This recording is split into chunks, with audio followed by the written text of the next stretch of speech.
Yes, it did. I know that feeling though, of like trying to deny it. You know, before I landed at this church that I'm at now, you know, I agreed to, I'll just fill the pulpit, right? Just gonna stretch these legs and see if I've still got, you know, some juice in these bones. And, you know, I'm not expecting it to go well, right? Like I'm gonna preach and I say, oh, I can still do that if I gotta do that, but, you know, nothing spectacular. And the moment I stepped in that pulpit, I was like, oh, God. I'm sorry.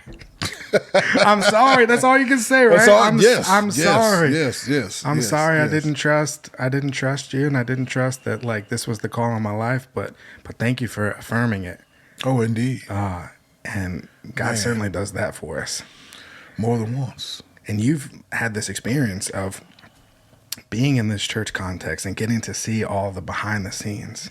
And that really led to some of this apprehensive spirit of like, I don't want to go through some of that turmoil and stress and all the pain. But now that you're in it and you've been in it for all these years, do you have some special appreciation for all that behind the scenes stuff that you've seen and how it's affected your ministry? Oh, yeah. It's because of Broadway working in this church that I came to Christ. Yeah.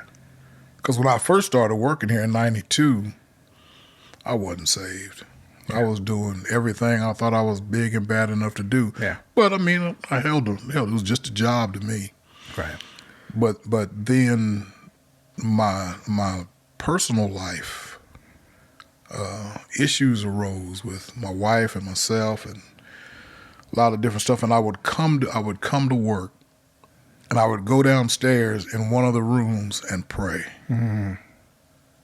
Every day I did this for about 3-4 months. That that things would change. And it changed, and I didn't know it. And that was new for you, the prayer piece. Wow.